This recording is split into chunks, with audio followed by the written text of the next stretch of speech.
I think it does actually. Right, okay. Right, okay, Jim. Okay, I'll just sort myself out with, hang on, sharing screen.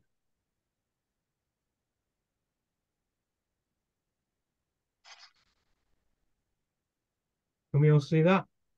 Yeah. Yeah. Okay then, comrades, thanks for inviting me to this meeting to speak on this topic. I think Roger invited me because he'd heard that I'd done a very similar presentation at a Left Unity Trade Union Caucus a few weeks ago, and people seemed to think it was quite interesting. So just a quick little bit of background for me, because there are a couple of people in the meeting that don't know me. As Roger said, I'm a Left Unity National Council member, and I've got a history as an organiser in quite disparate fields of trade unionism, and from the 1980s, from 1980, 81, 82, something like that. I became an organiser of local authority manual workers in the GMB and branch 5 of the GMB in Liverpool, organising workers in environmental services, gardeners, gravediggers, people like that. I was secretary of the GMB Senior Reps Committee in Liverpool. And after the split between the white collar unions, now go NATFE, NUT, and basically the rest, on the Joint Shop Stewards Committee, I became secretary of Liverpool City Council Joint Shop Stewards Committee. After the defeat of the council campaign in Liverpool, I went back on the tools for a while, and after a bit, did a degree in wildlife conservation, and found myself doing a PhD and becoming an academic. Since which time I've been organising academics in the UCU at Liverpool John Moores University, and became regional chair of the Northwest Higher Education Committee, which I'm not at the moment. So anyway, what I'm here to talk about really, that's my credentials for doing it, but what I'm here to talk about really is the current wave of strikes in the UK that began May, June of 2022, and have continued to date through both public and private sectors. And as Roger indicated in the notice for this meeting, that came from expected causes, the best organised workers, rail workers, teachers, but also some unexpected causes, junior doctors, nurses organised in the RCN, which was always what you were a member of when you didn't want to be taking strike action, charity workers, offshore oil workers, Amazon warehouse workers, and so on. One of the things we've seen is that the private sector has been more successful in achieving settlements. And I think that represents the fact that the bosses within the private sector are feeling the pinch and feel free to act accordingly, and fear the chaos that comes with protracted industrial action. Whereas the ideologically driven neoliberal government actually actively encourages chaos, and reflects a section of the Spiv ruling class who profit from chaos, which have got a strong say, particularly within government at the moment. But I don't really want to describe the wave of strike action that we've had through that period. That in effect, that's what the internet's for. What I want to do is discuss a number of questions that it raises. Where have we come from to arrive at this point? Why have things changed, which they radically have over the last year or so? What's the nature of that change? Will it last in terms of A, that change, and B, the strike wave itself? And what should we be doing? And by we, I mean revolutionaries, Marxists within the trade union movement. Now, go back from there for a minute. I'm going to be showing the reason why I've got PowerPoint and I'm sharing screen at the minute It's because I want to show a number of slides with charts, and all of the data that I'm using to create these is freely available and downloadable from the Office of National Statistics website for people to have a look at for themselves, unless I say different on the slide.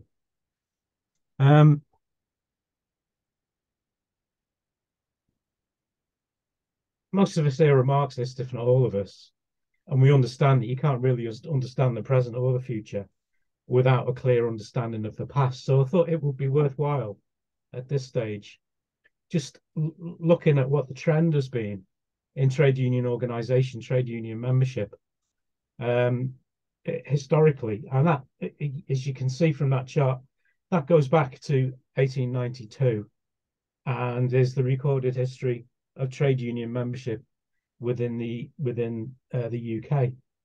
And as you can see from that, we hit peak trade union in 1980, prior to the miners' strike and similar, with 52% of all employees being in a trade union, 13,212,000 of them.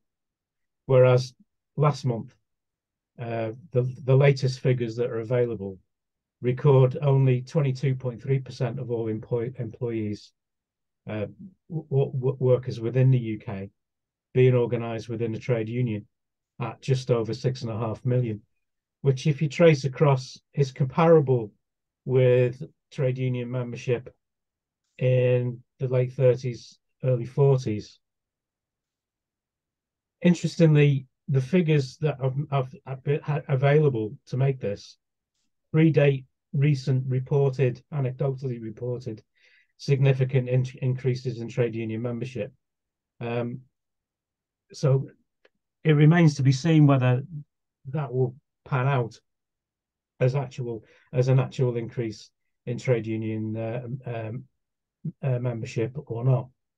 But we've had that long period of decline, which, as I say, shortly predates the miners' strike, coincides really with the rise of neoliberalism and Thatcherism in the late 1990s, and coincides as well with the breakup of the Soviet Union and those decades of neoliberalism and buy-in by the trade union and Labour Party leaderships in the main, with some honourable exceptions, into the idea of the end of history and the neoliberal agenda.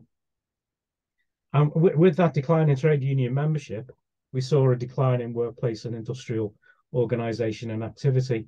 And with, as I say, honourable exceptions, the trade unions become predominantly what we could refer to as service organisations, more likely to provide you with a credit card or an insurance policy than serious organisation and leadership in industrial disputes at factory floor level, at workplace level. And along with that, we saw the Labour Party become what the political scientists would refer to as a cartel party, not interested in membership, not interested in reflecting the interests of the class during the Blair and the post-Blair period. Legal limitations on organising led an increase of control by bureaucracies over what happened at rank and file level, led to a dearth of spontaneous grassroots action by trade union, or contributed at least to a dearth of grassroots action by trade unions. And the conservative, not to say craven, response to fears of sequestration on the part of the trade union leaderships and bureaucracies led to a weakening of trade union organisation and strength, and a dampening down of trade union activism. So we reached a point where, in large part, trade union activism became something for those people who were also political activists, and not really for the ordinary worker. And that in turn led to a feedback loop. Weak trade unions led to fall in membership, led to weaker trade unions, led to fall in memberships, and so on. But we've also seen more fundamental factors involved in that decline in membership. The changes in the nature of employment in the UK away from production and into service industries in the public sector, deindustrialization, part of the export of production jobs to the global south as part of the growth of globalization. We've also seen a period of amalgamation of trade unions. And rather than being a response to the need to develop trade union power and workplace organization, that came about largely as a response to the financial implications of falling membership and employer hostility, and was largely really larger unions eating smaller unions, rather than a real strategic response aimed at developing trade union power.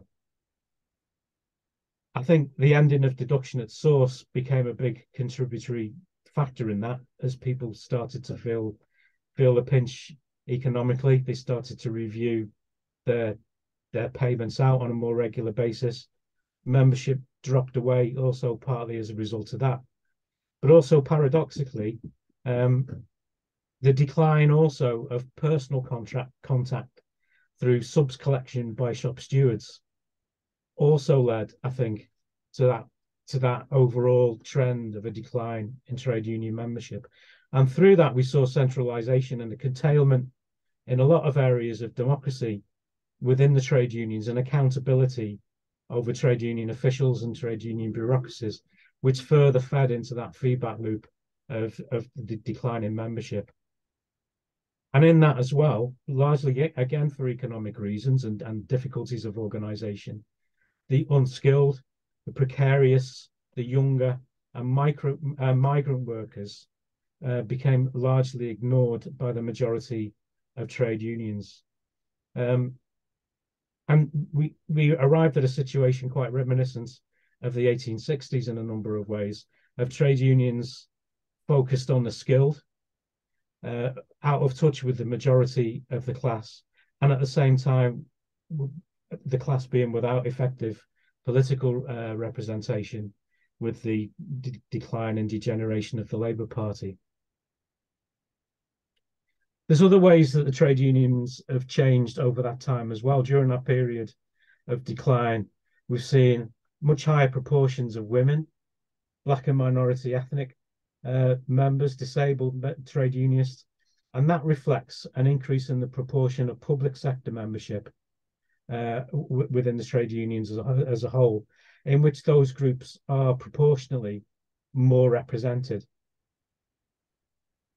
The trend in overall membership figures is still downwards, but I think it's quite possible that the figures reflecting recruitment. Sorry, I got a big mix up there. The increases recently in trade union membership are anecdotal, and data isn't formally available on that. Can't find the figures.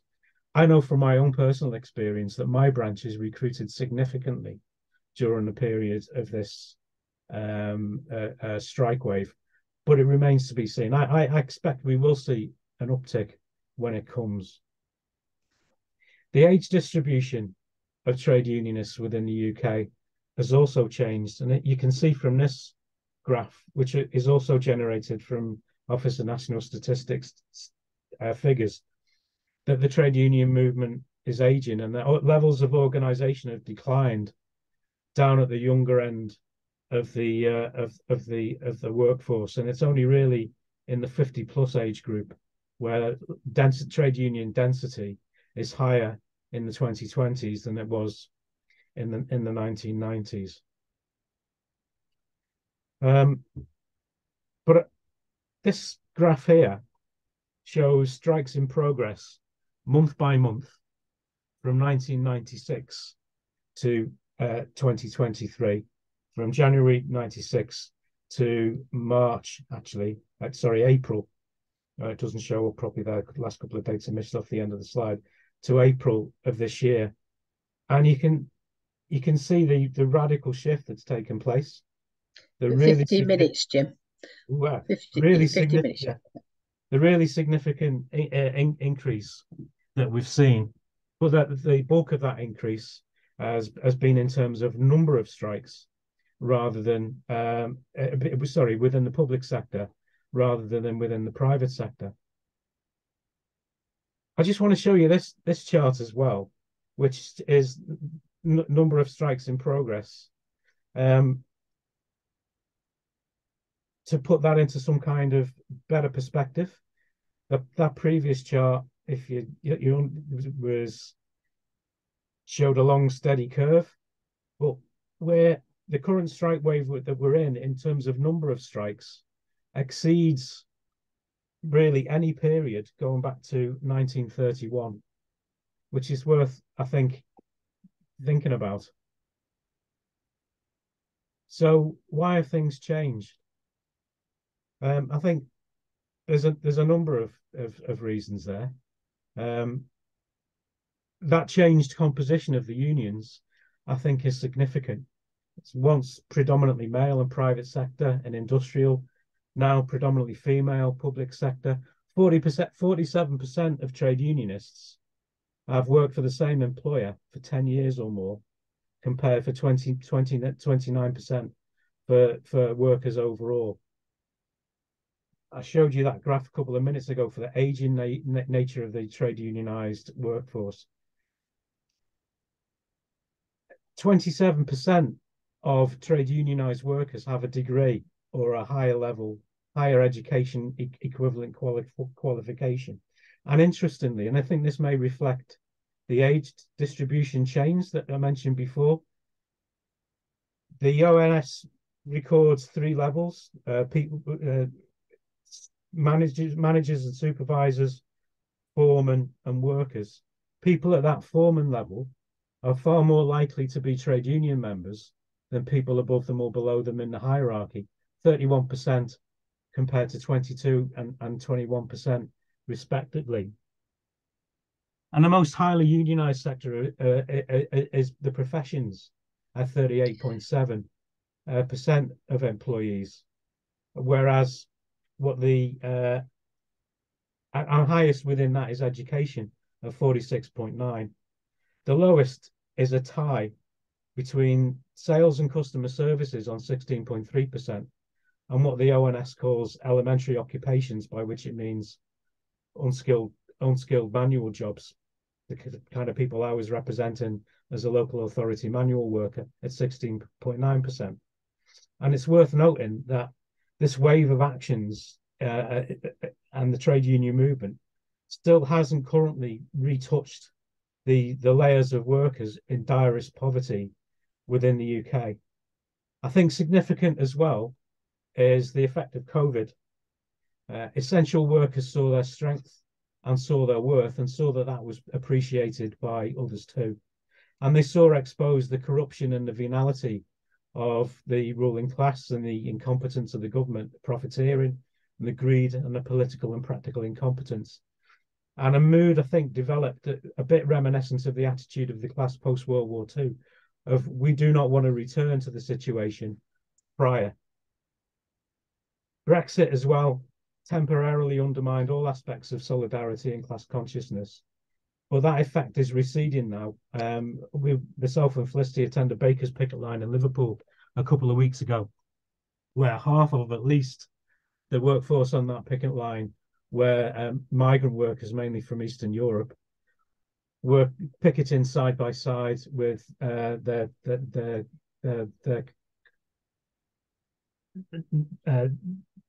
native British, if you like, workers. Something that we wouldn't have seen, I don't think, only a year ago. And increasingly, obviously, bad trade deals, supply side shortages in supermarkets, labour shortages in key sectors, and the real meaning of human rights issues and impacts on the environment have led to a change in attitudes around Brexit. And we're seeing, tied in with that, the collapse of public services in terms of housing, health and social care, education, the benefits of a welfare state taken for granted until recent decades, and a worsening of really of all aspects of work life, pay, hours, staffing levels, work-life balance, you name it. And on top of that, the failure of the Corbyn initiative in the Labour Party has made the wait for a Labour government not even an apparently viable option. Either we fight now or no one will. And crucially, we have the proximate cause of this particular wave, the situation with the economy. And what you see on that graph is that the measures of inflation, the retail price index shown in red, which represents inflation as it's felt by workers, dealing with predominantly the stuff of everyday life, food and so on, and also consumer price index, both significantly increasing at the same time as total pay in real terms and regular pay, including overtime, all the rest of it, bonuses and so on, are both plummeting to levels that we haven't seen since the January of 2009 in the depths of that recession there. You're speaking for 20 minutes now, Jim. Okay, I'll bypass that one. I'm not rushing, I'm just letting you know, really. Okay. Do finish. So what's changed? Is it true to say that anger, the whip of reaction, has led to this sudden change and the strike wave that we're seeing? Well, clearly, low pay has been a major issue. People have been white knuckling it until payday for years. Many people work in multiple jobs to make ends meet for years. Certainly prior to COVID, prior to this strike wave. So what else has gone on? I think a significant factor, or a series of significant factors, are that it's not just pay anymore. People are having to do more with less in the workplaces, having to deal with staff shortages, erosion of quality of service, and increase in risk. I think that's been a big factor, particularly in workers in the health and social care areas, nurses, midwives, certainly midwives.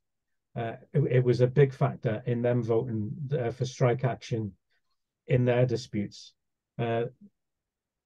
Midwives leaving the profession in droves because of the level of risk associated with going in, working a shift with insufficient people and not being able to look after people properly.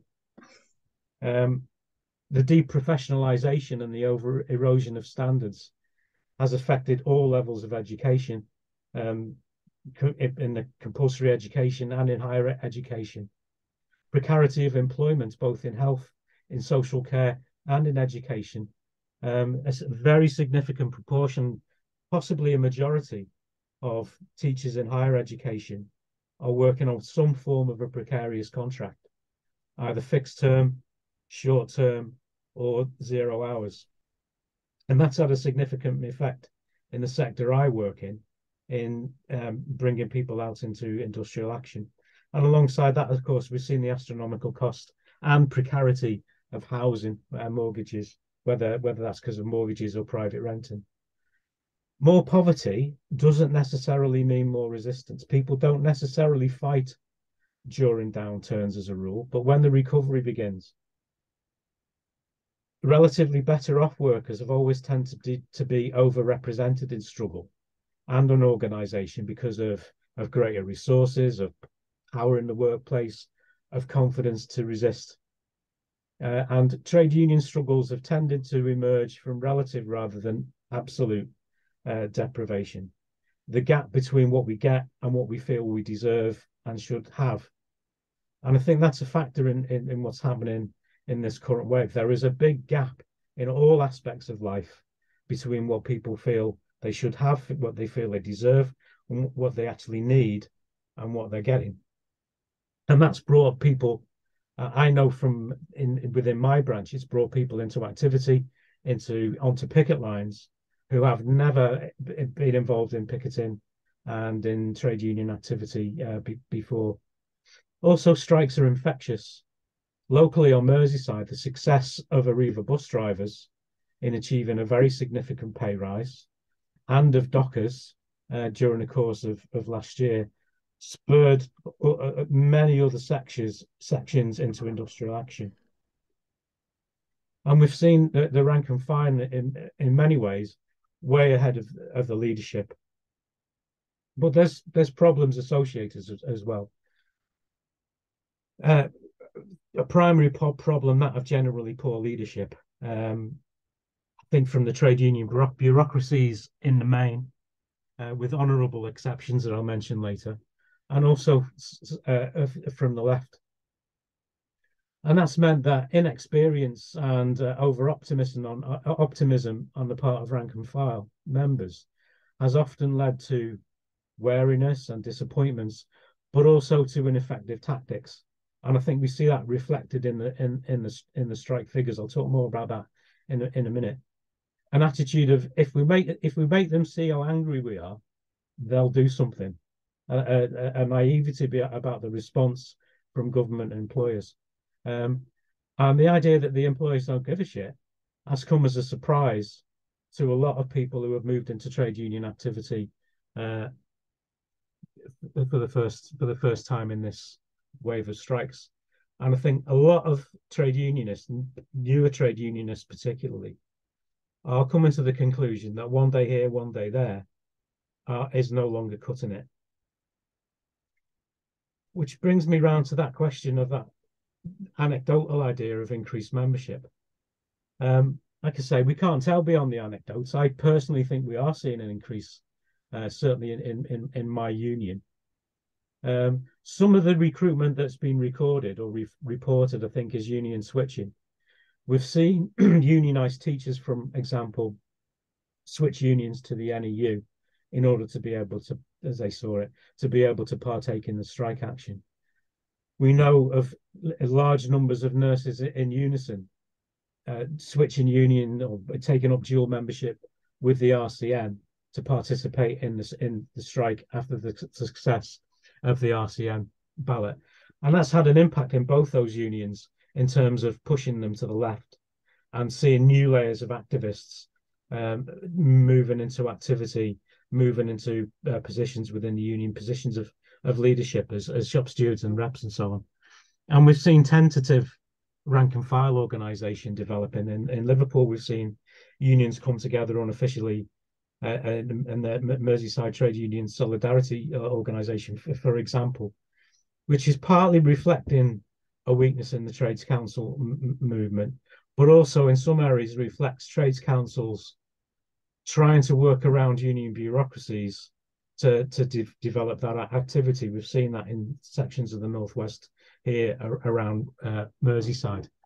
Jim, I was just thinking if you could wind up within the next couple of minutes, yeah. And then we can start a discussion, and then we can bring your points back in later. Is that okay? Yeah, I just want to show you a couple of key points around the days lost.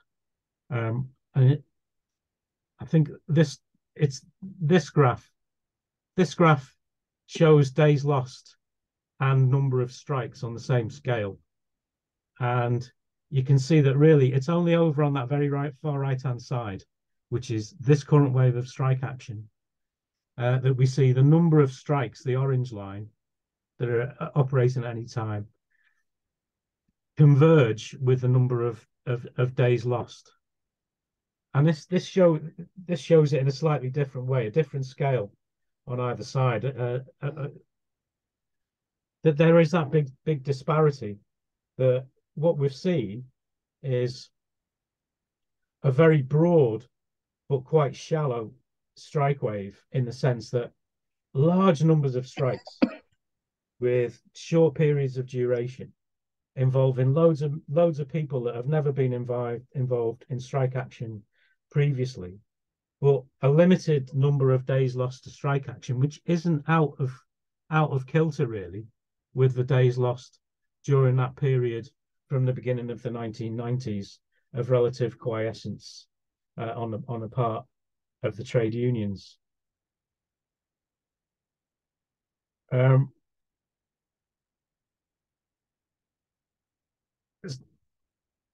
a couple more points that I want to make really quickly. Is this going to last? Well, first thing to say is we don't know. It's a battle. And as Napoleon Bonaparte famously once said, first you commit yourself, then you see. But what we do have going on at the moment, huge, is continuance of the strike wave. We've got HMRC, DVLA, we've got train drivers due for strike action, we've got lineside logistics, which you probably haven't heard of any more than I had before I was preparing this lead off. But they are the logistical suppliers for Ford's Dagenham, which is probably going to get closed down for lack of parts in the course of the next week or so. We've got junior doctors, we've got escalation of strike action within higher education as a result of the management response to our marking and assessment ban. We've got junior doctors, we've got the teachers will be taking additional action shortly. We've just had on Friday the success of the Heathrow security workers who'd balloted for something in the region. I think it was 29 days of strike action over the course of the summer holiday period, who got a settlement of between 15.5% and 17.5%. That's going to encourage people as well. We've consistently seen high majorities for strike action and excellent turnouts in ballots. I don't see any particular sign at the moment of that really slacking, but the tempo is more or less bound to ebb and flow. And we have at the moment a situation as well where the ruling class and the Tory government have got no answers to this current situation. They've got no solutions to the economic situation, which I won't bother highlighting for people. But there's no solution to come. There's no sign. There is a very different response from government to the public sector to the response of the private sector management. I'll save that for me summing up. So, thank you. I had a bit more to say there than I expected, but I will try and stop screen sharing and That's open right. it to the chair. Right, thanks very much, Jim. I think that was a very useful sort of a useful way to illustrate what's actually going on. So we'll throw the meeting open to discussion. If you want to stick your hands up, if you want to say something, if everybody can try and stick to no more than 5 minutes, with perhaps a bit of time to come back. So, Peter Sinclair, would you like to go first, please? Hi, comrades. Thanks, Jim.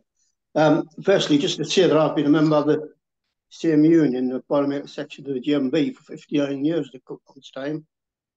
And I'm not too surprised that Jim mentioned the trade union membership was grossly more than halved in the last 40 so years.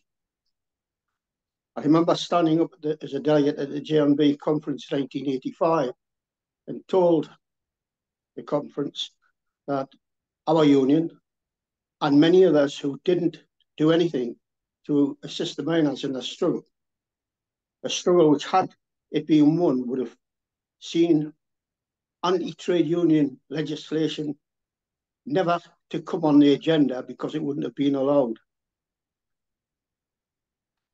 It struck me then, the words I said would haunt the trade union movement, and hence, to this day, as I mentioned right from the beginning, there's been a massive decline. That's not all down to deindustrialisation. That's down to the fact that, just like the labour and trade union movement today, headed by a rather nasty leader, who to a large oppose Corbyn, then I don't know where we're going, because they've all of a sudden, the trade union movement, not all of a sudden, they've become the fourth estate, equal with the journalists and the mainstream media, in my opinion. I would add, I was also a branch secretary for 15 years, from 77 to 92. And I only gave it out because shipbuilding industry on the town was finished, and membership had dropped. They were very elderly membership in any event, and the branches in the town were best serving the members' interests by amalgamating themselves. And I'll say this finally. Tom Brennan, who Jim might know, will know, I suppose, he was the former Northern GMB Regional Secretary, the largest section of the GMB in the UK. And I said to him one day, you know what it is, Tom? I know more than a blooming insurance protection unit now. He said, I can't disagree, Peter. Can't disagree. Wise words from a wise man. Thank you. Thanks, Peter. Matthew. Okay. Yeah, what can you say? Thanks, Jim. I think there's a whole series of different questions that arise out of this. I mean, I think you're right in terms of looking at the increase in membership. And I mean, things like, I remember, stood on the picket line with the PCS guys up the road here, East Ride from weeks, and they were actually given almost a live readout of all the people they were recruiting just because they were taking action. So you were seeing all these people joining because the union was doing something for the first time in 20 years, and actually they'd lost. Originally, of course, they had a coverage on that site, the centre one site of near total, but of course the government removed Chekhov, so they now had to go around and get everybody to effectively re-sign up. So they lost a whole big chunk of the membership, and they were essentially slowly regaining their membership coverage. And I think that we see a whole series of different things in here. I mean, one, I think you're seeing the fragmentation of the workforce. I mean, if you work for a big company now, in the same building, there are people now working for 20, 30 different subcontractors of all kinds. And that's not just a question, we can import so-and-so. That's a deliberate effort to fragment the workforce. That's also been done in the public sector as well, with the councils, and others actually deliberately hiving off parts of their operation. So you say, I mean, the Glasgow City Council here, I mean, big chunks of its workforce have been hived off into different bits, and so instead of having a single bargaining unit, you have these multiple units, and you have, obviously then the whole different sort of operation. The unions have failed to adapt to that. In terms of how do you organise across that? How do you prevent the method use of trying to prevent, solidarity action and all the rest of it, such that what's then results, of course, is isolation.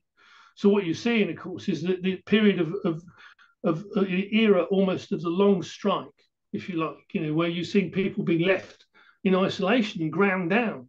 And the difference, what we've seen in the current thing, of course, is the fact that you've then had a position where the union bureaucracies and union leaderships have been afraid to actually take on frontally the employer, and have limited this to one day for in most instances.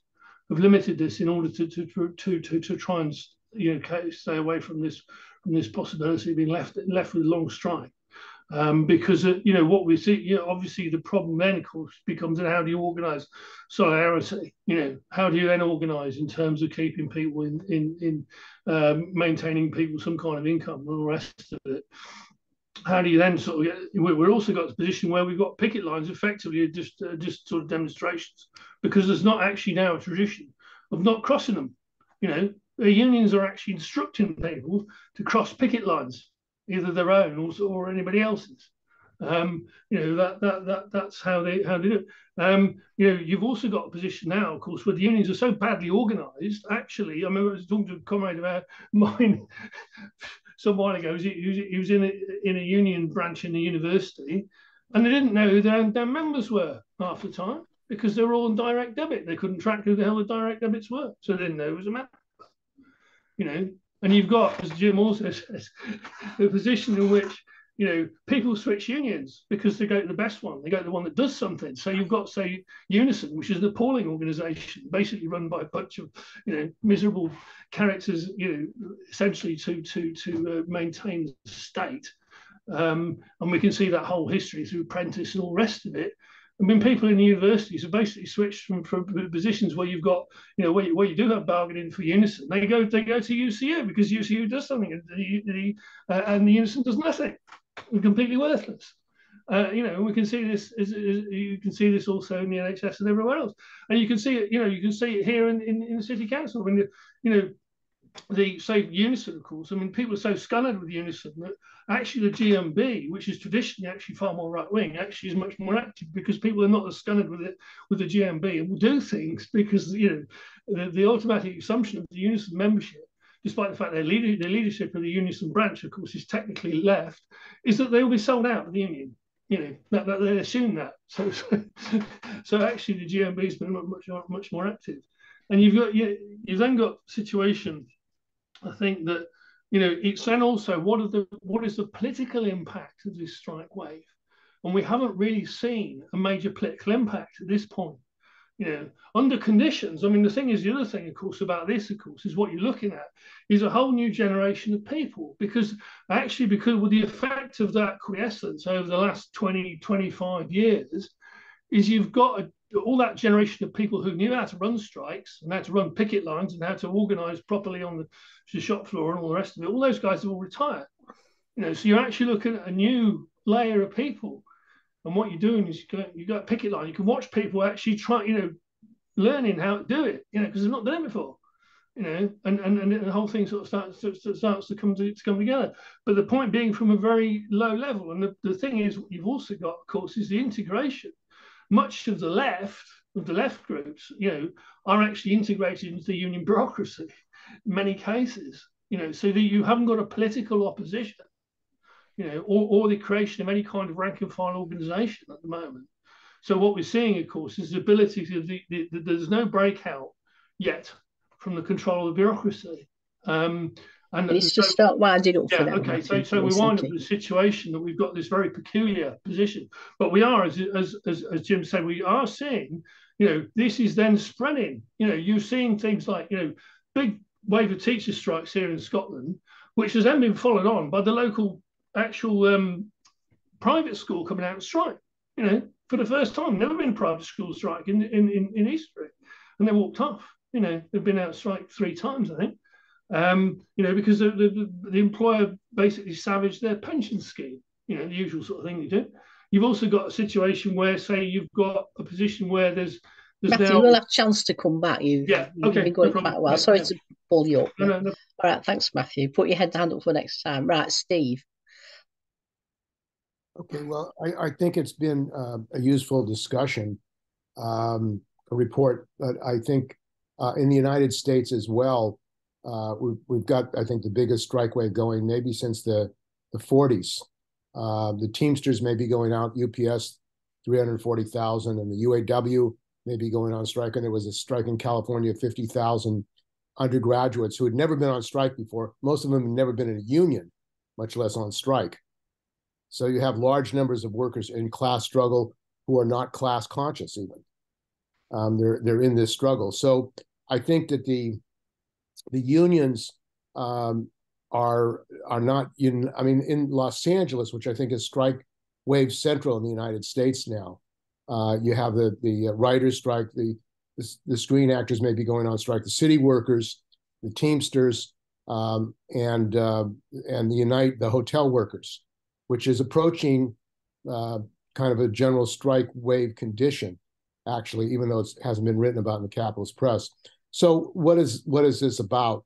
Well, I think U.S. imperialism has been on decline a long time, and they can't make concessions to the working class. And the capitalists, as you have said, Matthew, have contracted out work, so workers don't work directly for major companies, and workers they've got a declining living standard, and they have no place else to go but fight, and but fight in the unions that they have, or even form new unions. And there are new unions that are being formed in the United States.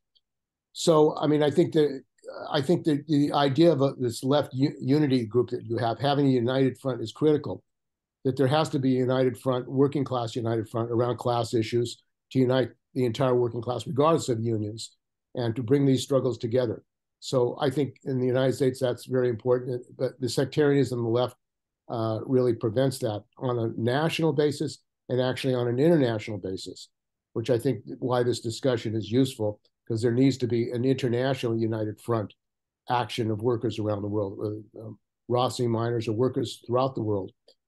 So the other question is the politics of this, because the unions in the United States, like in Britain, are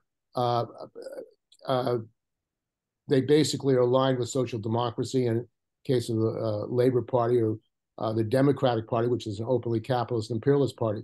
So there is no working class political alternative, a mass working class political alternative for the workers in the United States and internationally. I think that has to be part of the task in a movement to build united fronts, and that is we need a mass working class party in different countries around the world. And that has to be a political task. We can't solve the fact that there is no political party that represents the working class as an alternative to the framework, especially in the United States, of just the Democrats and Republicans, with the likely election of Trump and Biden, the election choice of Trump and Biden.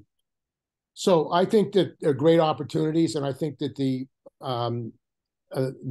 other thing that is very important is the rise of fascism, because there is a fascist movement in the United States, and a section of the capitalist class, in fact, a very wealthy section of the capitalist class, wants a coup.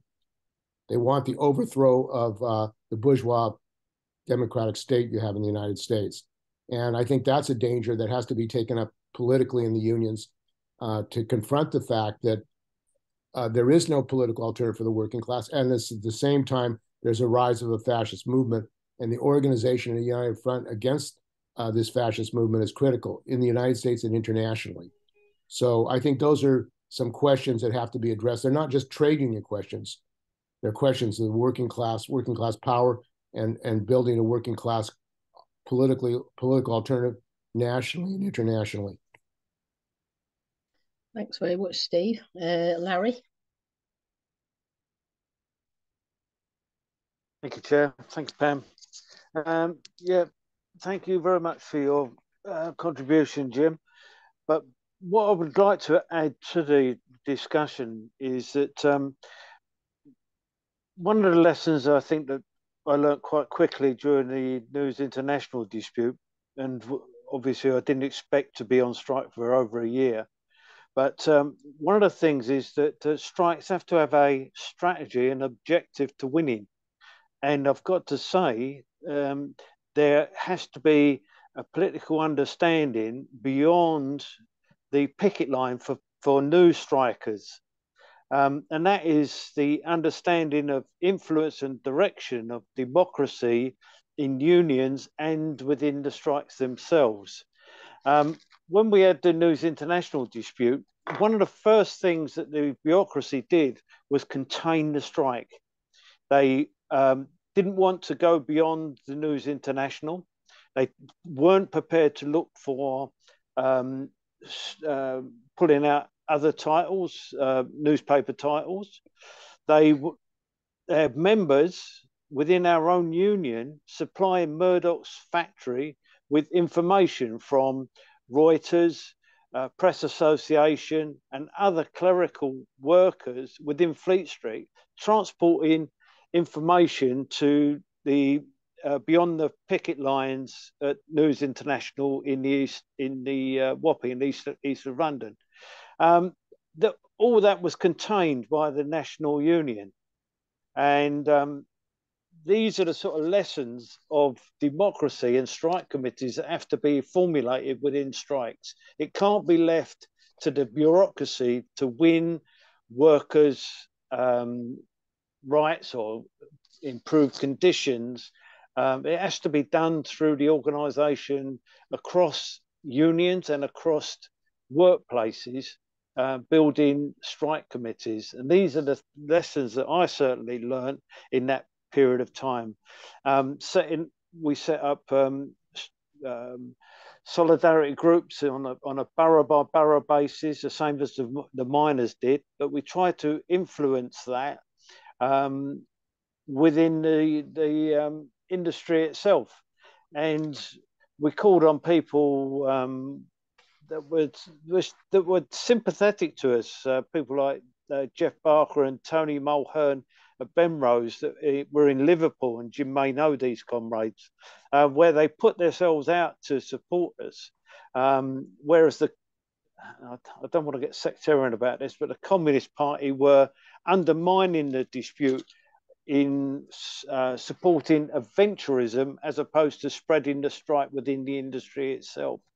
And these are the first thing that the bureaucracy did was suspend branch and regional elections, so that the elections of shop stewards and MOCs, i.e. shop stewards at various levels, were all frozen during the dispute. They were all peacetime collaborators as opposed to strike leaders. And these are the problems that we experienced at that particular time.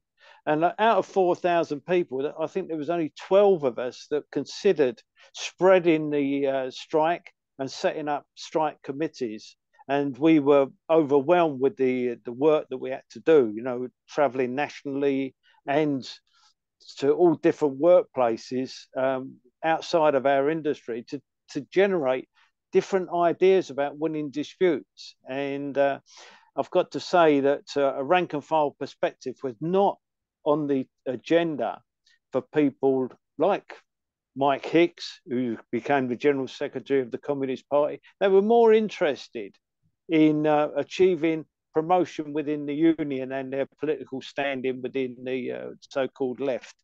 And these are the things that not only are relevant today, but they were relevant then, but they're also relevant today. And these are the problems that we have to overcome.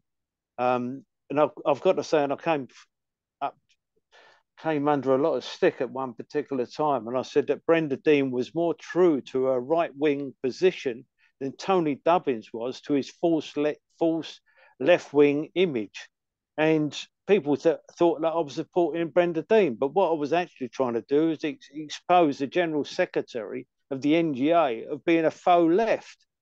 A lack of organisation and recruitment at rank and file level is partly what Jim was talking about, and I think that they're the elements that we try to raise now at Trades Council level. And he's right to mention the Trades Council, is that when we were trying to influence the people that were on strike, the telecom workers, nurses, teachers, into forming joint strike committees, the view of some people still within the left, or so-called left, is that we shouldn't interfere with the structure of the running of somebody else's strike.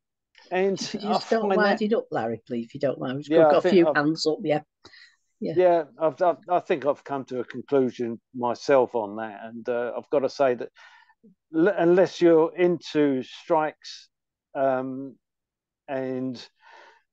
learning lessons from it, we're doomed to keep repeating those problems if we don't learn to build our own rank and file strike committees and organisation. Thanks very much, Pam. Thanks very much, Larry. Finn. Comrades, Sam is my son's name. I had to borrow his computer because mine was banjaxed. Work that out. Yeah, in case you're wondering who's this guy, Sam. I had to look twice, but I thought, no, it's Finn. I want to thank Jim for a very informative, very interesting opening contribution with lots of interesting figures. Matthew raised a point which I want to say something about. He said unions are instructing their members to pass picket lines. We've had that system officially in Ireland for many, many years now. It's called the two-tier picket system, where the union instructs its members, and has been doing for many, many years, to pass the picket line unless they achieve what's called full all-out strike, and that has to be agreed upon by the central body, the Irish Congress of Trade Unions. There was one particular strike which happened in my workplace some years ago. A section of workers went on strike and they were picketing outside the school. And as you'd expect, a lot of teachers decided not to pass the picket line and to join in the picket line and give them open support. We then got a letter from our employer telling us unless we went into work, we'd have our money made up and we'd be told that the employers, please find a check and bugger off and get a job somewhere else. So we went to the union, our union, and told them that. And the union official says, well, you were instructed to go in. It's your decision. We have no responsibility whatsoever for that. So that system of the two-tier picket system operates in Ireland, and you need to be aware that it's not a vague threat. It could easily come in. The bureaucracy would be very happy with such an arrangement in the official leadership of the unions. But the question I want to raise with Jim is, what were the political implications of the massive strike movement that took place towards the end or up to the end of last year, where 1 million workers were on strike at various times, including all the way from communications workers, nurses, teachers, labour workers, all the way across the full gamut. What were the political implications? I don't mean just the Labour Party. I'm not just talking about the effects on Labour Party opinion polls and stuff like that. But the implications politically generally for the left, the growth of left-wing ideas, the growth of left-wing organisations, the influence of socialist ideas amongst workers on strike. Is there any kind of evidence that these strikes, apart from the general assumption we make all the time that the more active workers are, the more they learn? But I was interested to see, is there any evidence of the growth in the left, or even in any of the left parties, as a direct consequence of that strike action? Because that's important, because we can't build a movement just around strikes. There has to be, Steve referred to it, a mass party and the growth of a mass movement of workers that can take on board the demands of workers on strike. When, as seems possible now, Starmer becomes Prime Minister after the next election, it's undoubtedly the case that Labour is going to split, because Starmer will be unable to solve any of the questions that will be on his tray from day one. But I'm interested again in the political issues. How will the strike actions that take place reflect in that movement once the Starmer government moves into crisis? Something else, again, I'm interested in the practical evidence to show a growth in left-wing influences. Now, I don't mean more left-wing union leaders, I can see that happening, but in terms of politics. Something else which interests me, I mean, the RMT strike is continuing. There's more ASLEF and TSSA strikes probably pending. But what has been the effect of, what has been the response to the demand for unity? There should be unity amongst unions, particularly in the same industry. I mean, RMT, TSSA, ASLEF, I mean, they're all rail unions. Why don't they combine in a way to coordinate their activities? Now, I don't mean pick separate days for your strikes. I mean a coordinated campaign. Now, that was more obvious last year, but there were huge numbers of unions involved in strikes. So is there a possibility, is there a likelihood of a more united front, a more common approach to strike activity in Britain than was the case? It's right to pick the example of junior doctors going on strike, because it's a new layer of people moving into working class activity. And the strike they've called for now, which I think a 5-day strike, it's the longest there's ever been of that nature amongst doctors. And these are very significant events. But what's the response of other unions in the hospitals to these kind of demands by the junior doctors? Again, it raises the question of unity in action at the workplace. And again, what's the evidence for that kind of activity? And I just conclude by saying that the massive strike wave that happened towards the close of last year, where maybe 2 million working days were lost, we discussed that on the Dublin Trades Council, and the movement in Britain acted as an inspiration to workers. And we had a lot of discussion about what was happening in Britain. And of course, it's affecting the north of Ireland as well, where a lot of the workers up there, nurses and so on, were on strike during that period. But the movement did act as an inspiration. What was happening in England and Britain was an inspiration. But likewise, the defeats or the setbacks will similarly have an effect, but of course it'll be a negative effect. So I'm interested in how these ideas are playing out in Britain. Thanks again, Jim, for a very interesting and very informative opening contribution. Thanks very much for that, Finn. Felicity next.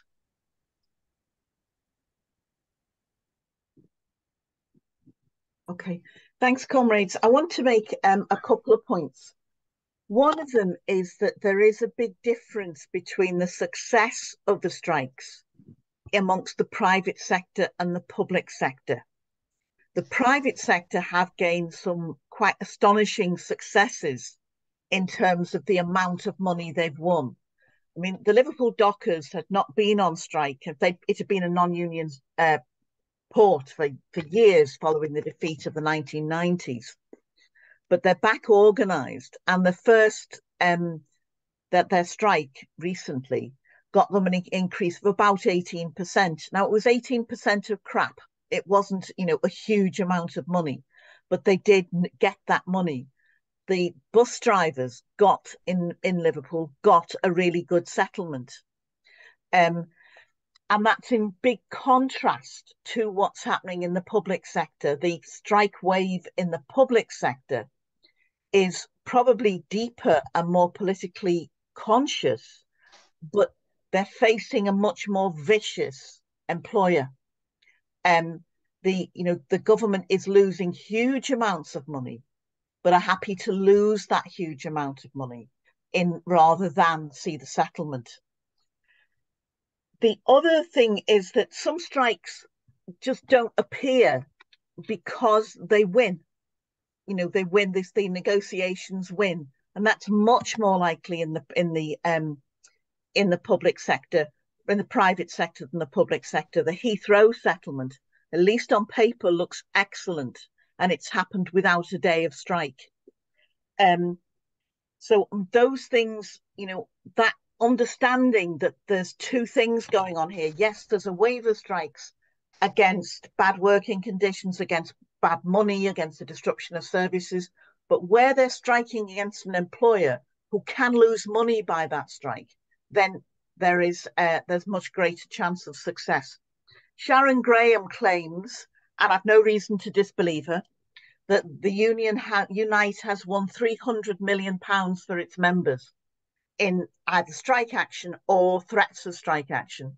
And the Unite has gone into really detailed discussion as to how to make sure they do win strikes. They've got this £70 a day strike pay, which makes a big difference. In the health service, you don't have that. And yet some of the people, are desperate for the money to support themselves when they go on strike. They have a lot of, what do they call it? What a phrase. They have a system of attacking the employer in other ways than strike to coordinate with the strikes. Publicity and all the rest of it, even going as far as going to Switzerland to, lobby, board meetings. They've got a system where one of the things during the downturn in the unions, there was a system that union members, even if they had a good case to take legal action against the employer, were turned down from taking legal action because of this 50-50 rule that you had to have at least a 50% chance of winning. And people were not allowed to take the action. So she's changed that, and certainly where there's a union member, a union representative, like a shop steward or a branch committee member, if they're victimised, they will just take legal action, whatever the solicitors say about the chance of it succeeding. So there is this thing of the private sector unions. I know Unite does have some public sector membership, but the private sector unions taking strike action seriously and intending to win it. And I think that's something we should be aware of. Just in response to a couple of comments that people have said about the age issues. In Liverpool, the strike, we had coordinated demonstrations for the nurses and the teachers. And that was, it just made you feel old. They were all kids. There were kids dancing through the streets. When you go on a junior doctor's picket line, and then you really do feel old. They are amazingly young. And, it was a young demonstration. It was a young movement when it came to the picket lines. And they loved it. They loved them being on the picket lines. And there was one, I'm sentimental about this one, but there was one moment where we'd taken the health campaigns, the general health campaigns like Save Liverpool Women's Hospital and the opposition to the cuts, to the dockers' picket line, right the way through. Our banner was there and we were there with them. And they said to us, we promise you that if the nurses go on strike, we'll be there with them. And we called in the promise when the nurses went on strike. And seeing the dockers as a group turn up on the nurses' picket line at the Children's Hospital in Liverpool was one of the great moments. It was just amazing. And the reaction of the nurses was phenomenal. You know, strikes are contagious, and I don't think they're likely to stop. But a final point, if you contrast the British strike movement to other international strike movements, we're not even in the top 10. You know, India's got the best record, most people on strike. Denmark's comes remarkably high. Denmark's the highest in Europe, and then France. There's huge movements outside of Britain, but our slow working class is beginning to come into action. I'll leave it at that. Thank you. Muted, Pam. Right, start again. Thanks very much for that, Felicity. Matthew, I'm just going to skip to Nigel and then Dominic and then bring you back in after that because you spoke once. Okay. So, Nigel, do you want to go? Yeah, thanks, Pam. I think the term you were looking for, Felicity, was leverage from Unite. Thank you. Yeah. Well, I'm going to talk more about intervening now than looking back. But it is looking back to some extent because I'm going to start by looking back at the school strikes, the student strikes. As soon as the student strike started, I was in the City of York. I was secretary of the TU Trades Council there. We were on the picket line. We were on their picket lines on day one, talking to them about socialism and fighting capitalism. I won't go into great detail about it because there isn't time. And they were very engaged and very interested, and we built very close relations. We started working with groups of students from different schools and working with Extinction Rebellion to some extent, although they didn't allow political discussion, so it was really difficult there. And we actually withdrew from XR in terms of their meetings because they were pointless, but we did get involved in some of their actions. We were working with anarchist school students and so on and so forth. And they wanted to do some action at Nestle factory over their terrible approach to palm oil. And we were talking to them about how they could engage with the workers at Nestle, you know, because they wanted to blockade the factory. And so we were talking to them as a trades council about how they could talk to the workers there. And you know, because it wasn't the workers who were the enemy, you know, as it were. And the students were extremely receptive to that. But I got a call from the full-time regional officer who was just about to retire, Bill Adams. What the hell's going on at Nestle? You know, I'd never met him before.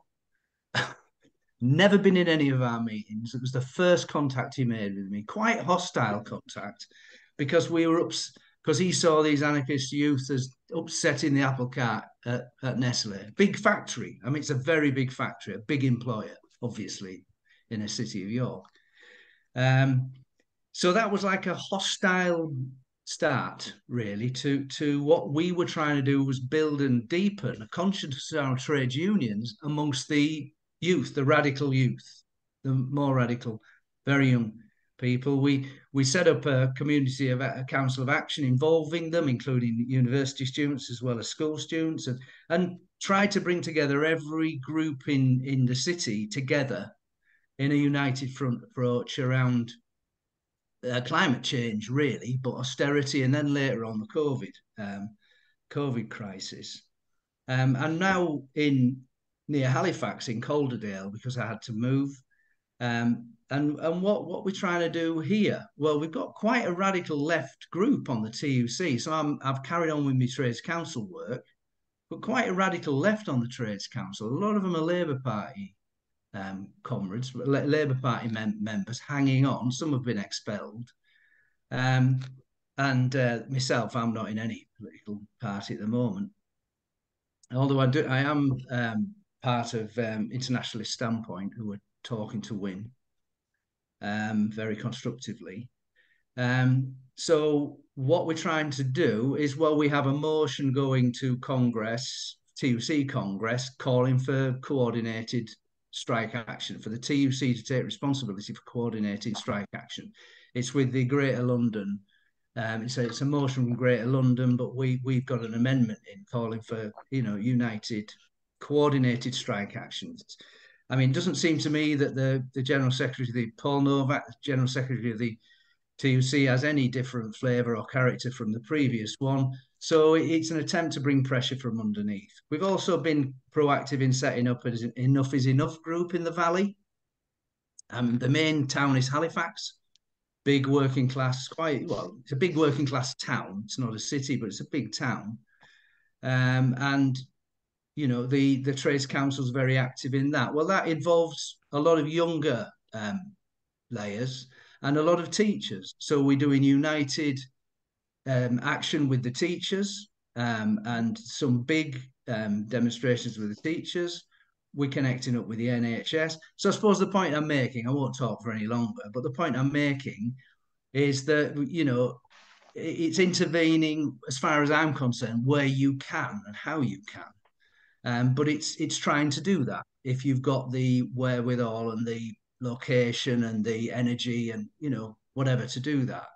And sort of see where that takes us. We've done these things before. We've intervened in all sorts of ways before, but we can't predict the future, can we? We've got to keep doing that and then see where that takes us. One of the things that is encouraging is that we have an NEU comrade who's about 40, I would say, and he's chair of our Trades Council. He's very left. He's a member of the Labour Party, but he's very left. And he's determined, really determined to fight. And he brings layers around it. We work on the present and the current situation, but we also try and reflect on the past and victories in the past and educate the people. So it is about that. And we are pointing out to the TUC that the law on strikes has never been challenged. They're spineless. And we're trying to have discussions around that. But I do understand how difficult it is, because it's a quagmire. I'm trying to work your way through it. The bureaucracies within the unions and within the TUC is a real challenge, but it's not one that we should shy away from. Incidentally, in a strike in York about 6 or 7 years ago, there was a strike in a sweet factory there called Tangerine, and we did stand with Polish workers there. And it was a real joy that actually the Polish workers came out alongside the British workers and stood. And it was interesting because at first they were standing separately, and it was me who brought them together. Saying, well, why are you standing there? And the Polish workers then stood with the British workers. So that's one example, Jim, but I do get your point. It's good to see that it's happening probably more frequently now. Thank you. Okay, thanks very much, Nigel. John or Dominic?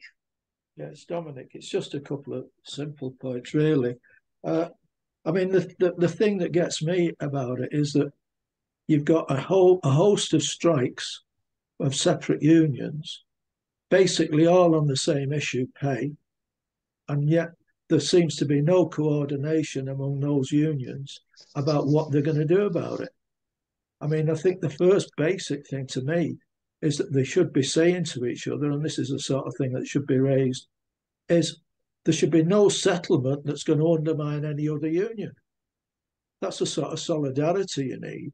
And I think it's what Felicity was saying. You've got on the railways, unions going for pay increases, but striking on separate days. I mean, the argument presumably is, well, we can double the damage we're doing to the employer, at a lower cost, because we're stopping the railways, longer than we could if we could combine. And I think that's sort of nonsense. That's a nonsense argument. I think the thing Felicity was saying, I think mood is essential, and the idea of generating a mood that we're all in it together, that class solidarity is the basis of it, and is going to be a big weapon in our hands in forcing the government, and that means organising demonstrations. I mean, I wouldn't wait for the TUC, but I take exactly the point the comrade was making about putting demands on people, and you've got to put demands on the leadership. that, you know, they should be combining together. We should be working together across the board, and we don't want anybody selling out, because as soon as there's a low settlement in one area, they'll be quoting it all over the place. So I think it's a bit short and brief, but I think those are two things I think we've got to do to build a mood up among the strikers, because the way it's going, these strikes will be going on this time next year if the Tories are still in power, and even if Labour get in.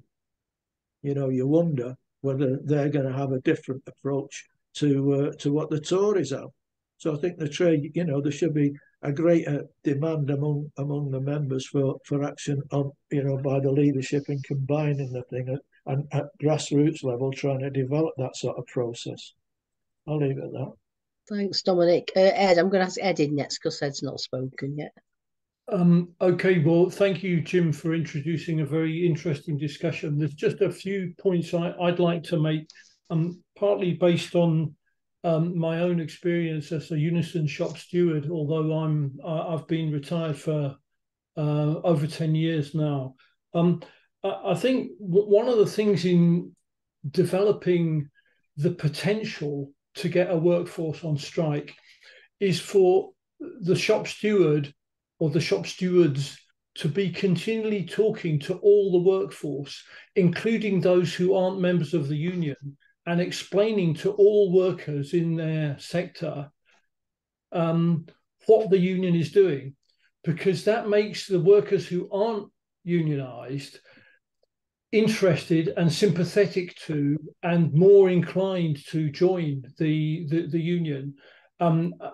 We had a situation in Norfolk County Council where I was working, where you know, a strike was called, and because I'd been talking to everybody in my section about what was going on, even though I would say about 50% of the people in my section were in the union, which was Unison, when there was actually a strike rally, 29 out of 30 staff in my section turned up at the strike rally, including those who weren't in the union, because they'd been kept informed. And some of them subsequently, after that strike, joined the union because they realized the value of what the union was doing.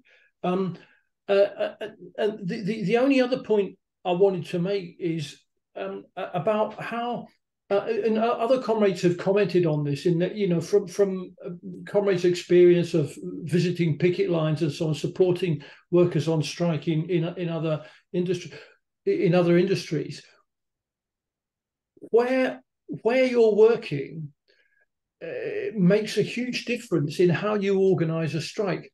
If you're, as far as I know, if you're in manufacturing, then you just try and shut the whole thing down so that the management is up the creek without a paddle.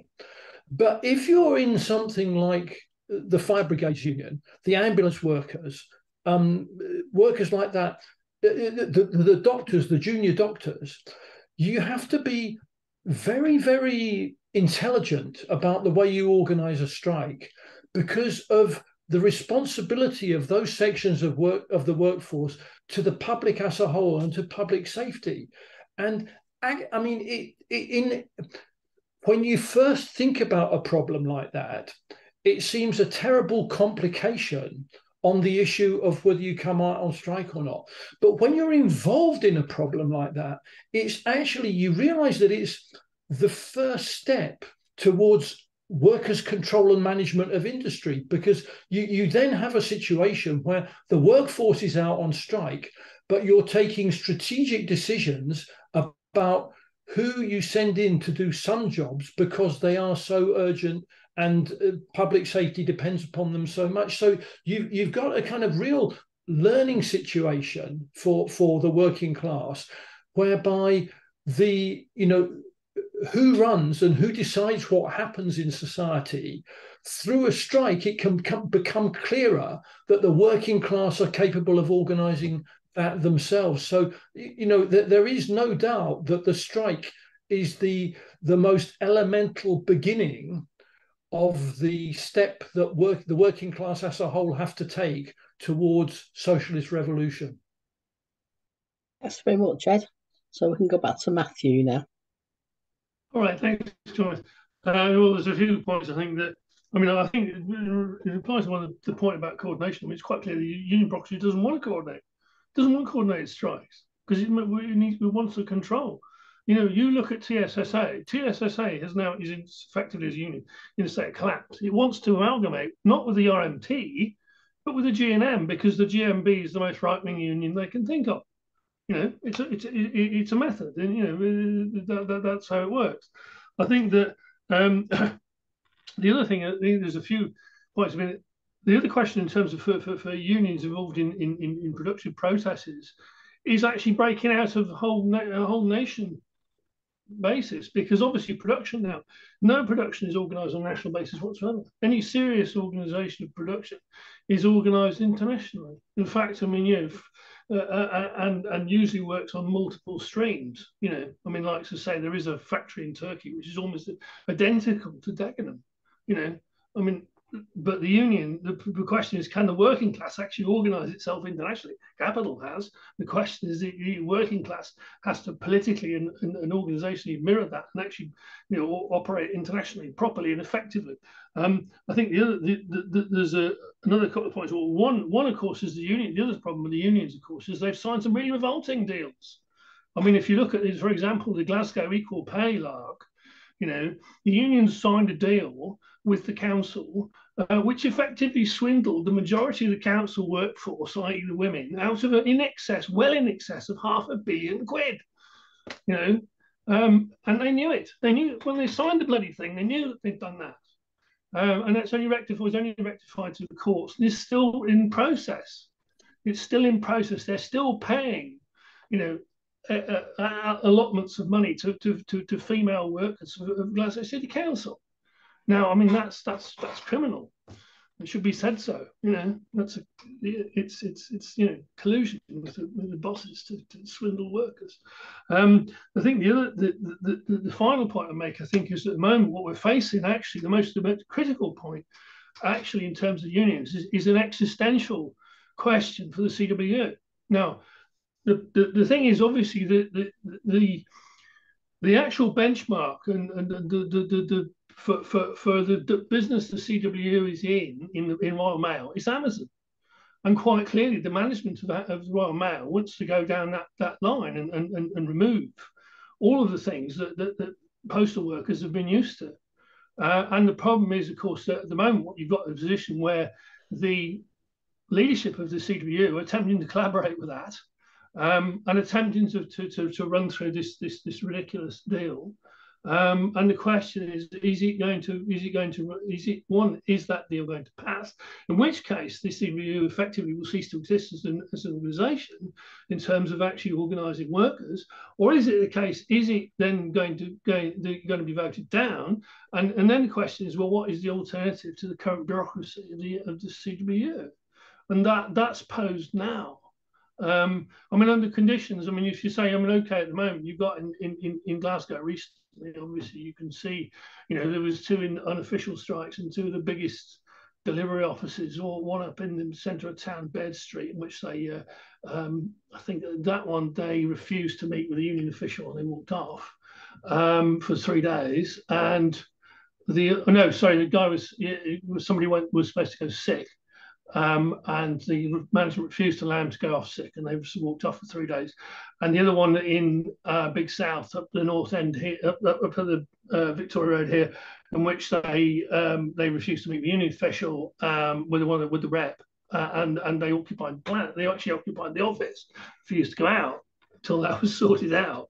Now, you're seeing that sort of in the ground basis, but in terms of the impact. There's these key political questions. Becomes what is the alternative to what the union bureaucracy is doing, and how is that going to be organised? And that's quite central. Yeah, thanks. Thanks very much, Matthew. So go back to Steve. And then if no more hands go up, I think perhaps we go back to Jim, who might want to answer rather a long list of points. So Steve, do you want to go next? Okay, well, I think that, I mean, I would like to know what the position of left unity is towards the idea of a general strike. At least putting out propaganda for united action of the entire working class. That doesn't seem to have come up on what you've said. Because in the United States right now, in the case of in Los Angeles, they're approaching a strike wave that could turn into a general strike. And the union bureaucracy, of course, doesn't want that, but all these struggles together raise the question of united action and those workers without contracts, like the ILW, going out. There are workers who don't have contracts who could join a general strike or a general strike movement. So where does this left unity stand? A couple of other things. AI. One of the things about the writers' strike, and I think it's going to happen in Teamsters, truckers, and the role of artificial intelligence, because it's confronting skilled workers with what they say themselves, the writers, an existential crisis. That's what they're saying, that unless they're able to organize to limit the introduction or control the introduction of technology, they could be wiped out and turned into gig workers. So this is the case not just with the writers and IATSE, but truckers. In San Francisco, we're actually going to have a rally because they're having a resolution to put in hundreds of robot cars, autonomous cars into San Francisco streets, which would wipe out all the taxi cab drivers and the Uber and Lyft drivers. And there hasn't been much publicity about it, but this is going to be spread out nationally and internationally by the capitalists to get using AI to get rid of drivers. We're talking, and I think Goldman Sachs said 300 million jobs may disappear as a result of the introduction of AI. So this is an existential crisis, and I think that raises the question of workers' control and workers' power as the only solution of the AI crisis for workers. And I think in the case of these strikes, like the UPS workers may go out, probably will be going on strike on August 1st. And the question of organizing the unorganized, like Amazon and FedEx, the need for the unionized workers to join with the unorganized workers at Amazon and shut down the entire logistics industry. That is the way to organize the unorganized. So I think, there is a solution of workers who try to organize, and that is to unite with workers who are organized. In the United States, the UPS workers have the potential of organizing to bring out Amazon and FedEx workers and shutting down the US economy. That's a possibility. And the union bureaucracy, of course, does not want to raise that, but the power is there to organize the Amazon workers with joint action by the UPS workers who will probably be going on strike on August 1st. And last, the other thing is to talk about union struggles without mentioning the imperialist war in Ukraine and the Asian pivot, I think is problematic, because we're hurtling towards a world war. And I think the political struggle against pro-capitalist, pro-imperialist trade union bureaucracy is critical. That's part and parcel. The money that's going for wars in Britain and the United States is not going for social services, is not going for healthcare, it's not going for education. And I think that those political points have to be made in the working class and those workers who are struggling in education. And in the United States, it's the union bureaucracy has got a hard position supporting U.S. imperialism and U.S. imperialist war. But I think we have to break up the trade union bureaucracy and go on the offensive politically against their support for imperialism, their support for the war machine. And that hasn't been mentioned here, which is kind of surprising, since Britain is a big supporter of the war in Ukraine, expanding military intervention around the war. Why hasn't that come up in the unions? Why isn't that an issue in organizing workers around these struggles in the labor movement? Thanks, Steve. Harry? Yeah, comrades, I think we should witness that there's been, a change in the mood among strikers, perhaps readjustment as well. And, the resilience of strikers has remained unresolved. It's still as powerful as it has been to go on strike ballots coming out 95%, and so on. But what has changed is I think there's been a setback, and that is anti-trade union laws that have come into practice, the new ones that are coming down the road that have not been impacted yet on the movement. Harry, can I just stop you, mate? There's an awful lot of background noise. There is. Look, if it's too much, I will come off. I'm actually in a bad. Is it very bad? Yeah, I think we can hear you still. I just you're aware of it. You just keep going, yeah. I apologise for that there. So sorry about that. But I'll be quick then. Look, the main anger among strikers is directed towards the leadership of the trade unions. And if you take particularly the CWU, it's virtually open warfare between the strikers and the head of the union. The union has completely consolidated into the management and is now working hands and fist into driving through the impact of not only the pay, but the changes that are necessary within the union. Likewise with the RCN. The RCN, which campaigned and began the strike movement, falling from 19%, dropped to 10%, then dropped further, and is now in a position that any offer would be deemed acceptable or would be recognisable. So this is the movement. This is the RCN, and again the movement, very weak leadership, but also a leadership that is determined to sell the offer coming from the employers and the government. Now, what I think is changing, I'll finish quickly here, Pam, because what I think is changing is we're getting reports from Northern Ireland here. One of the unions here is NIPSA, one of the biggest unions. It's involved in the health service and civil service. They're getting reports from the shop stewards that they need to move to a campaign, not only of strike action, but campaigns of civil disobedience. And that's the movement that they feel necessary to go on. Now, we're a little blessed this time with union leaders because two of the generals, the general secretary and deputy general secretary, are former members of the militant, and the head of one of the biggest unions, Unite, is also a former member of the militant.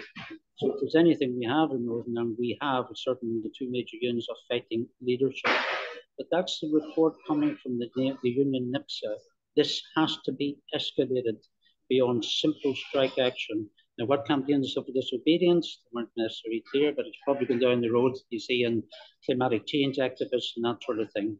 That's the way the mood's changing. Just finally, on Larry's point, Larry, I believe, is absolutely correct. Strike committees. And I find also, as Larry did, there's many on the left who don't support it.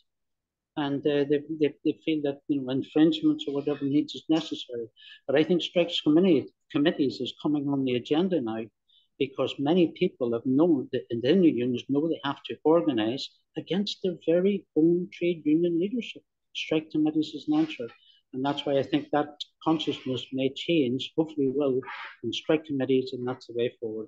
Thanks, Pam. Sorry about the noise. It's all right. Thanks very much, Harry. It's just unfortunate on Zoom, if there's any background noise, it really magnifies. Right, okay. Well, I think we've only just got time now. I know we've had a very good discussion. There's been lots of contributions. But if we can go back to Jim, and in about 15 minutes, do you think you could sort of respond to some of the things the comrades have said and sum up, please?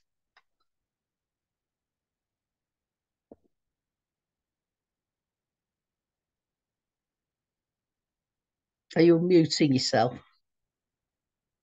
Where's he gone? I'm now unmuted. Yeah, right. Sorry about that. Okay.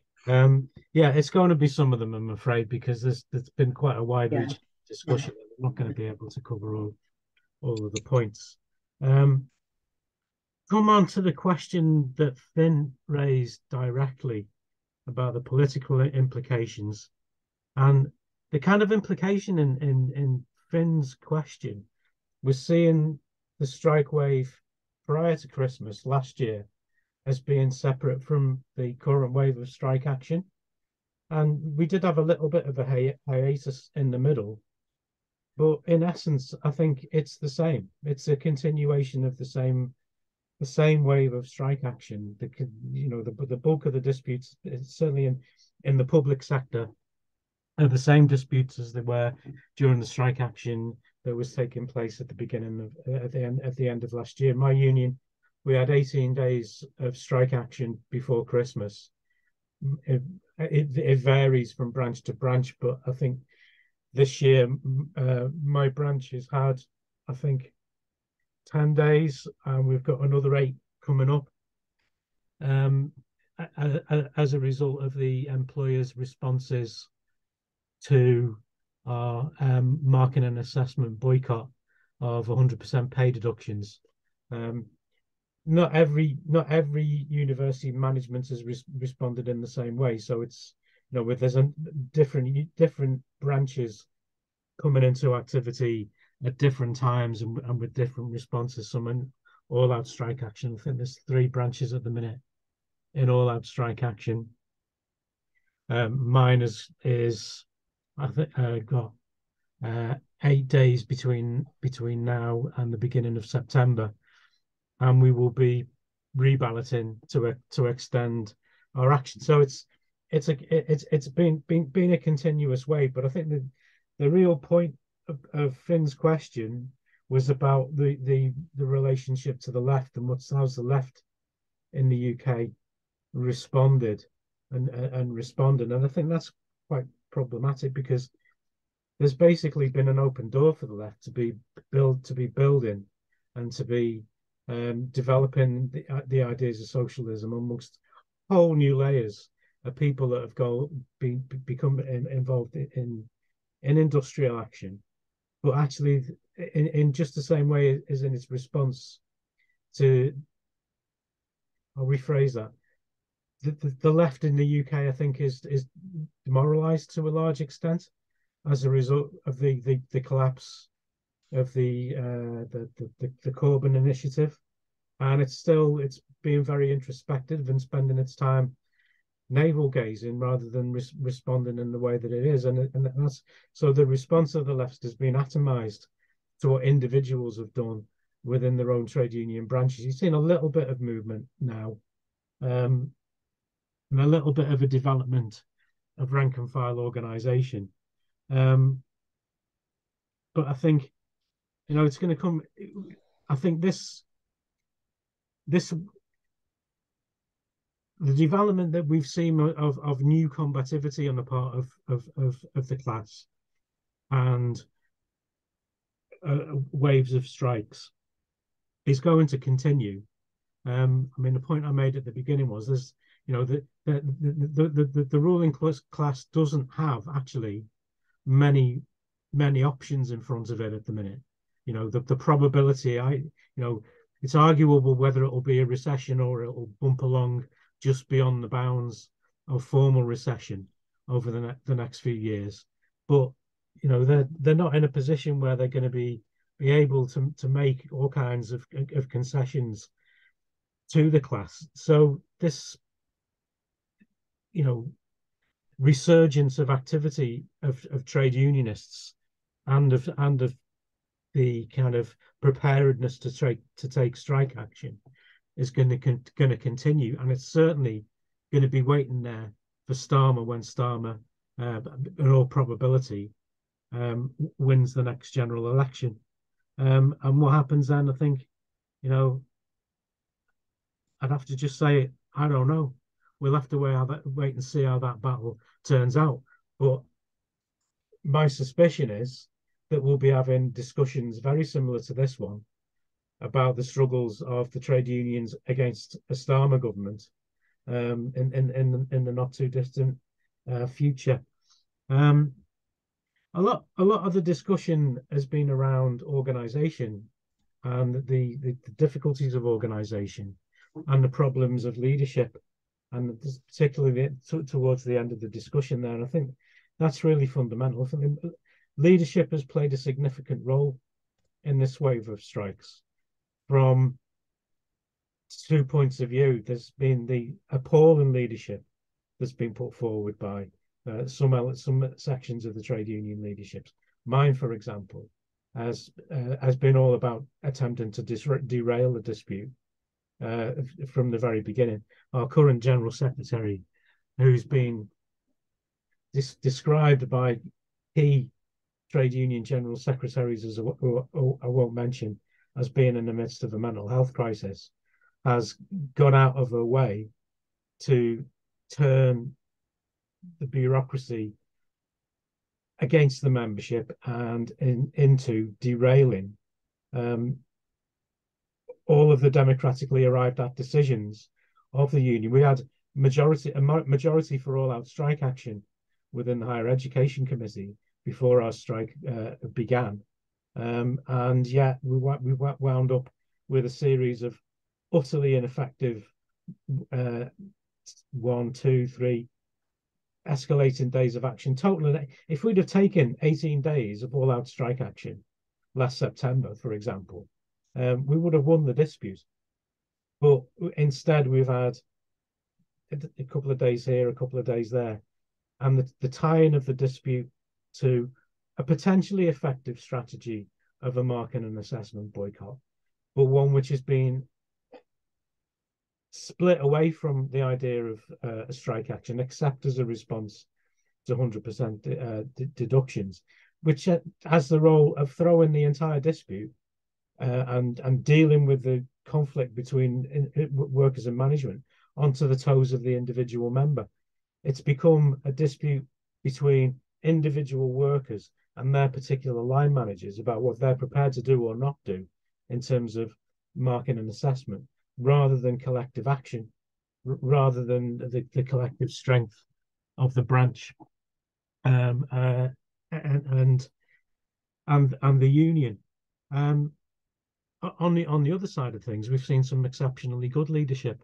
Felicity was talking about the role that Sharon Graham's played, and whatever we might think about Sharon Graham politically, she's played a really good role in terms of trade union organisation and mobilising the support for individual disputes, reps and so on, and wrapped up some significant successes.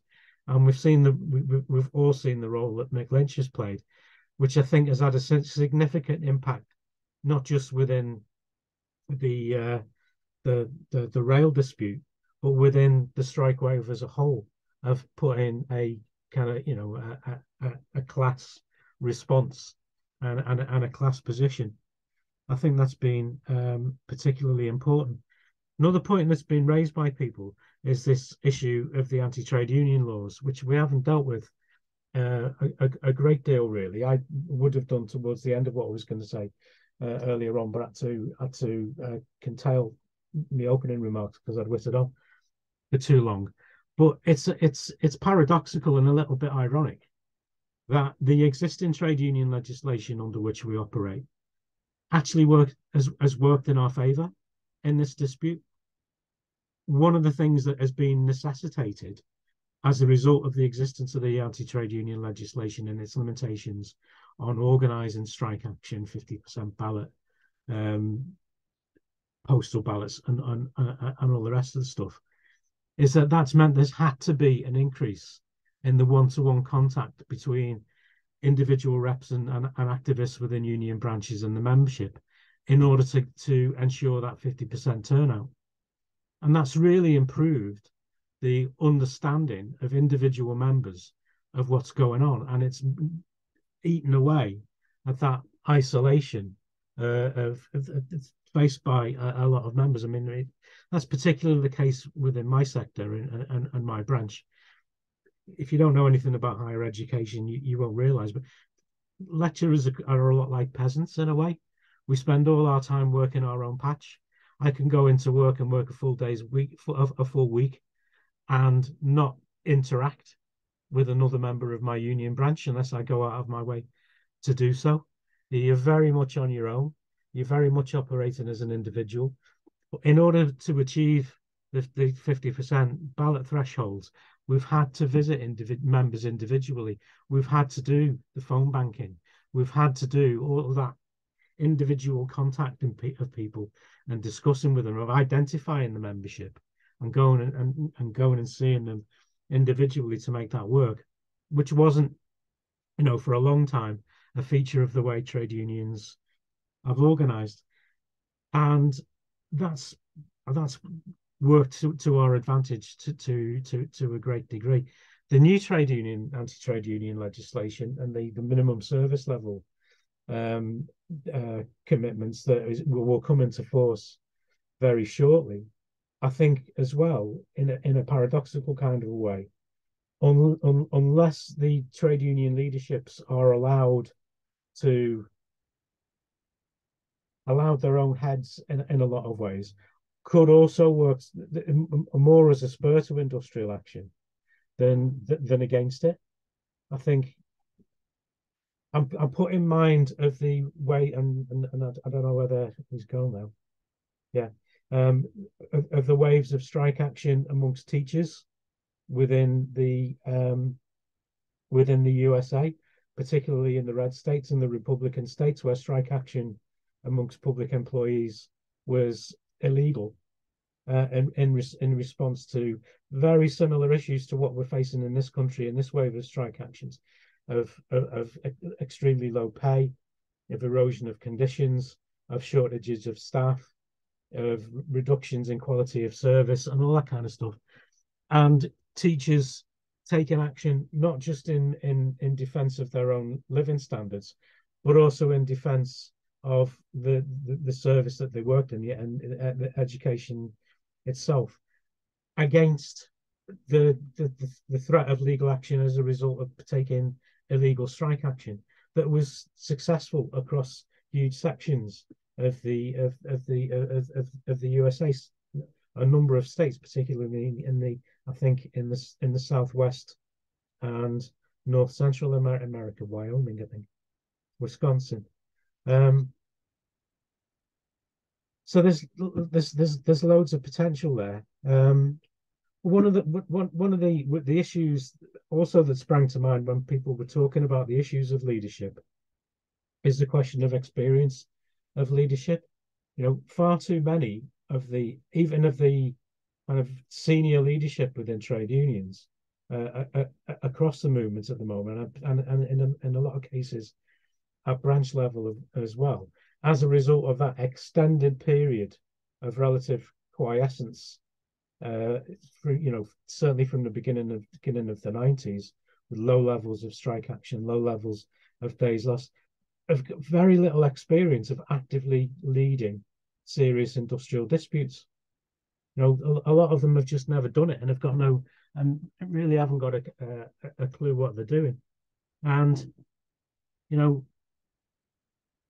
an important lesson that's being learned by this new kind of layer of activists that are coming into activity during the course of this wave, and of activists who are coming into more leading positions within branches, is the need for deep organization within the workplace, of not just having a branch, but of identifying, of seriously working from a membership map, of identifying your individual members, of approaching your individual members on a regular basis, of meeting on a regular basis, and not just, lots of union branches over the last 18 months have seen huge increases in attendance at branch meetings. But prior to the COVID, for example, my branch would struggle to have a core 8 branch meeting. Only needed to have 20 members present at a branch meeting to form a quorum. Really struggled to do so. I can't remember now the last time that we had an in-core 8 branch meeting.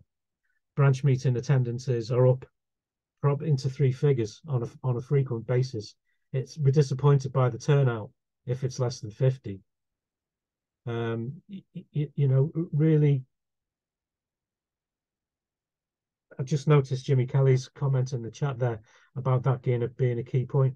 It really is a key point, because what flows from that is what I witnessed it on the Bakers picket lines that I mentioned that me and Felicity visited the other week.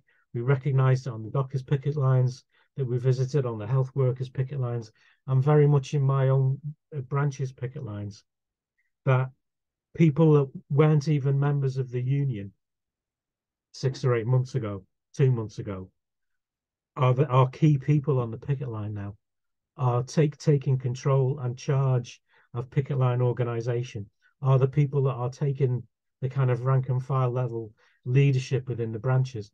And if you know that once this immediate dispute is over, okay, there might be a little bit of a fallback from that, but we're already within my branch, and I think this needs to be done, you know, wherever possible, is starting to build to organize those people as not just people you've got on a list who've been out to picket and you can call on next time you've got strike action, but the people that you use to organize their building, the people that you organize to, that you encourage to organize in their program team and their department.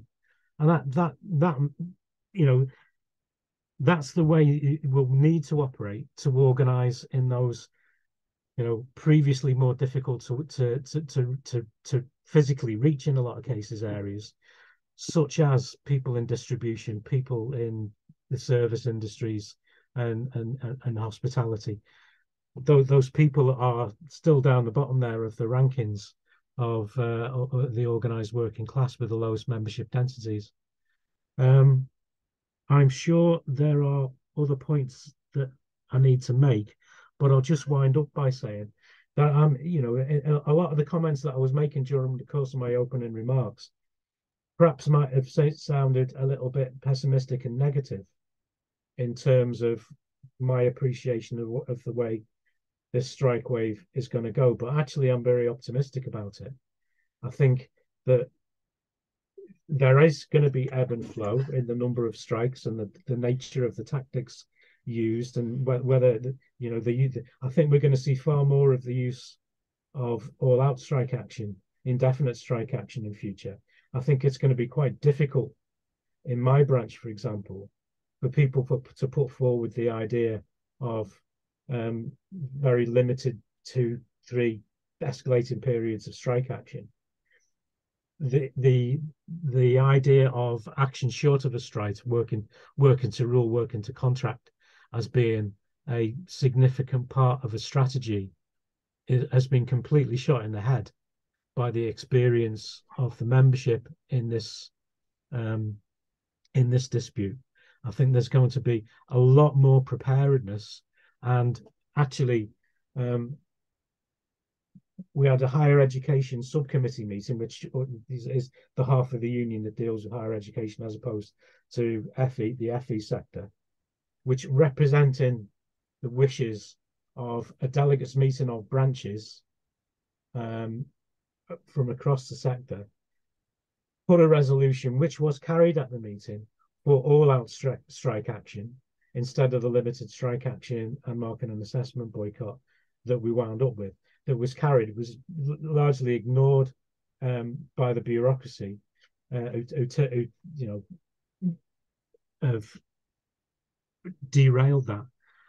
But they'll have a lot more difficulty in future, and I think that's something that's going to come home. Similar things are going to come home to roost in other unions, and I think, you know, the period where the trade union bureaucracies and leaderships could, to a large extent, forget about the rank and file membership because of the distance between it and them within union structures, is at an end. You know, we're going to see more and more the rank and file membership asserting its will within trade unions. And I think from that point of view, one of the things that we need to be looking at particularly is the development of rank and file organising, and developing and rebuilding the shop stewards movement, which will be absolutely key within that. Yeah, was there, what else was there? We are actually at time. Does anybody want to extend the meeting by a few minutes? Have you got much more to say, Jim? You definitely finished, yeah? I think so, yeah. Yeah, that's great. All right. Well, thanks for a really excellent lead off, Jim, and leading a good discussion and lots of contributions. So thank you to everybody who's taken part. So finally, we'll switch across to Rogers to see if we've any news on next week's meeting. You have to unmute yourself, Roger. Right, thanks, comrades. I think we'll all agree that all our eyes have been riveted on the world-shaking events in Russia yesterday. And we're very privileged to be able to invite a leading expert on the situation in Russia. It's the left academic writer Richard Sakwa. He's written several books on the situation in Russia and Eastern Europe and on Ukraine, of course. And I think it's a great privilege we've been able to get him to agree to speak at this meeting. And I hope that everybody will make an extra effort, not just to attend, but to bring him the audience that really he deserves. So we need comrades from all over to participate in the meeting. So I'll be sending out the notice, of course, as usual. And I hope to see everybody there. Thanks, comrade. Okay, thanks very much, Roger. Well, that's the end of the meeting. Thank you everybody for coming. Hope we'll see you all next week, along with lots of other people who you're all going to invite. Bye for now. Thanks. Bye.